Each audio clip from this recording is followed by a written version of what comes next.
everyone, my name is Andrearoddel and today you have a brand new video from me. It's been a couple of months since I last posted. I mean, it's been a while actually. But I thought, if not now, then when? This is the perfect moment because I am a person who cares a lot about a lot of stuff. And one of the things that I care about right now is health, is our world, is our people, is how we're handling this situation of emergency, basically, that the world is going through. Of course, as you may know, we're all going through and fighting the coronavirus or COVID-19. We are in a state of emergency and alert in many countries. It's still going on, it's still growing, and it's just gonna get worse. If you've seen my last video, you know I'm from Venezuela, but I was living in the US. I lived in the US for 5.5 years basically. I had to move in January because my visa ended. I had a student visa. So I'm right now in Venezuela, in my home country. This was a transition period for me, and I am thankful that I got to experience this with my family basically, because I lived alone and I was working in news, so I would have been one of those people who was working and getting the information to you guys. But because I worked in news, you can imagine how much I care about informing you. The problem with this virus, with COVID-19, is not the mortality rate, the fatality rate. It's not how many people are gonna die from the virus. It's how contagious it is. Because if one person has it, then that person might not even have symptoms and make other 10 or 20 or 30 people sick. And that's just from being in the same space. That's just from touching the same things they touched. As I said, it's not the fatality rate. It's not how many people die from it. It's that there are not enough resources or beds in hospitals to take care of the amount or the number of people who can get sick. So if it grows in the rates that it grew in Italy or Spain, then we would all be basically we would all be in very huge problems. So right now I'm just going to read the definition that the World Health Organization gave to the virus. So it says the coronavirus disease, or COVID-19, is an infectious disease caused by a new virus. So this is not the first coronavirus. So they're just called coronavirus because of how they look. They look like a crown. Crown in Spanish, corona in Latin. But there's actually a lot of coronaviruses. This is just the newest one, COVID-19. The disease causes respiratory illness, like the flu, with symptoms such as cough, fever, and in more severe cases, difficulty of breathing, or difficulty breathing. You can protect yourself by washing your hands, avoiding touching your face, and avoiding close contact with people who are unwell. So basically, do not be in contact with anyone who has it. That's why people are saying stay home. We should all stay home. If your country or your state are not quarantined, self-quarantine, do it for your parents, for your grandparents, for everyone you know, because even younger people who have conditions we may not even know about, their cases can turn very critical. So take care of yourselves. I know it's annoying, and what I mean by stay home is if you can stay home, then do it, and as much as you can. If you gotta go to work, take precautions. Wash your hands. Do not sit close to people. Do not talk to people very closely. If you see anyone, even if they're not sick, sneezing, coughing, anything, just get away, or be distant. Clean your spaces and try as much as you can as to just stay home. Social distancing or self-quarantining doesn't mean meeting all of your friends in your house. It means actually quarantining yourself. So that's a concept that I think a lot of people have wrong. It doesn't mean that you can have house parties. It doesn't mean that you should be hanging out with groups of 10 people. It means that you should stay at home. If you live by yourself, you can quarantine with someone else. That is true. But do not make plans when you're seeing a lot of people, because if you see one person, in this case of the coronavirus, you're seeing whoever they saw before and whoever they saw. So it's just like a change effect, and it can really make a huge mess. What happened in China is no joke. I have a friend who's there. They stopped their entire country for 2 weeks. We should not take this lightly, because if countries like Italy and Spain, which are first world countries, are having such troubles, then what's gonna happen to people like us? And that's when I get to the main part of this video.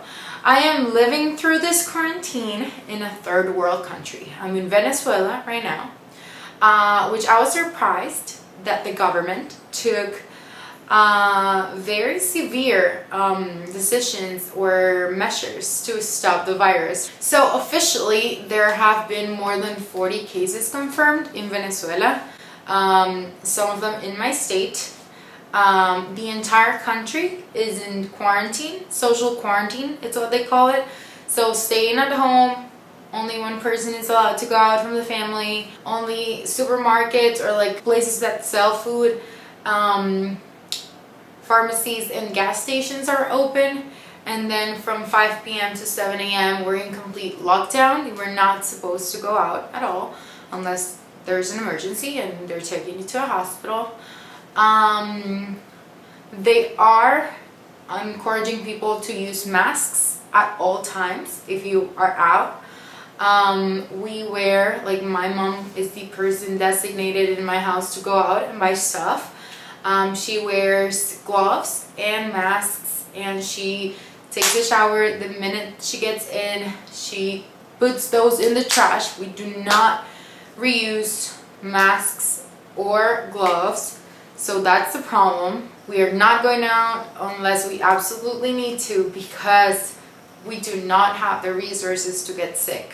And then whatever she brings home, we clean, we all wash our hands, we all take showers, we all disinfect everything, every surface they touched, everything. As I said, a lot of people here are taking care of themselves, are taking care of the situation. We are in a country that unfortunately doesn't have the resources to allow for it to get big. If this gets to the point where it is in Italy or Spain or even the US, we would be very, like, a lot of people would die, because it's not about the virus, it's about the amount of people who need to go to the hospital and to be treated, and we do not have the resources. I haven't been out for 7 days at all, like not to buy groceries, not to anything, not to see anyone. I haven't seen anyone outside of my dad and my mom, which is like my family that I live with. A lot of my plans have changed. As I said, I was in a transition phase right now here in Venezuela. I'm just happy and thankful that I got it. I got to experience it with my family and that I'm here for it. This could be way worse than it is. As I said, official numbers say 40, like more than 40. So I'm thinking more like at least a couple thousands, because we do not have the resources to test everyone.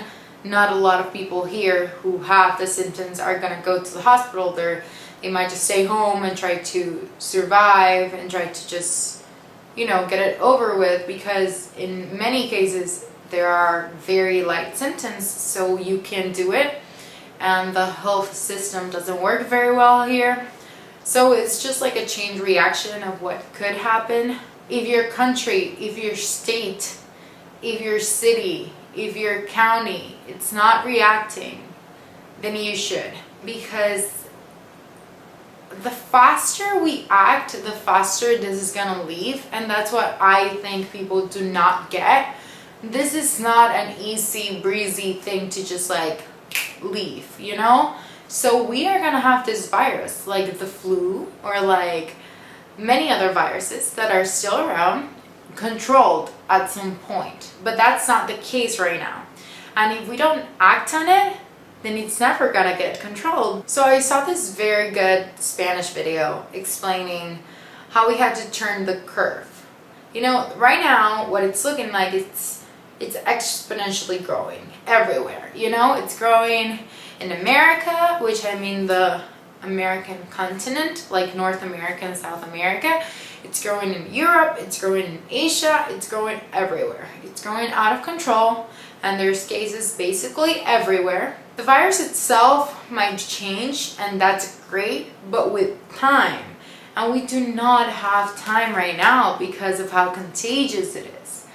When people talk about other sickness or illness like the flu or like whatever, and the amount of people to die, the number of people to die every year, that's true, but that's been studied for years or months, and that's been stabilized. This has not. This is growing right now. The number of people that are getting sick is growing, and that's what we need to stop. The same number of people are probably going to get sick, but not in the same period of time. So it's not the same thing to have 20 people in the hospital every month than to have it every day or every hour. Chances are that if we take the curve and turn it, then doctors are going to be able to save way more people, because they're actually going to have beds in hospitals, and they're going to have respiratory systems or equipment to help them, and they're going to have the resources that they need. I honestly just wanted to come in here and talk about it. I'm coming back, and I'm coming back with other very light videos, like a what's on my iPhone and my routine, and talking about my future plans and all of that. And I'm not gonna make my channel a health channel, you know, but I thought my voice is valuable, and if I can use my voice for good, then I'm gonna do it. And I know we had a disadvantage that we didn't know how serious it was till later on, which is caused the world a lot of problems, but we have to act now. That's all I want to say.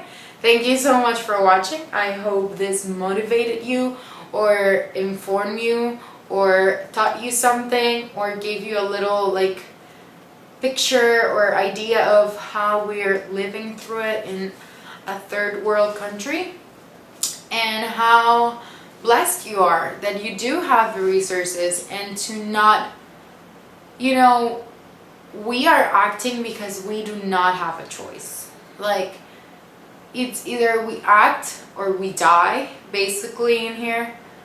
So if you have a choice, if you have the resources, let people who are sick use those, and do not take chances. Do not take chances.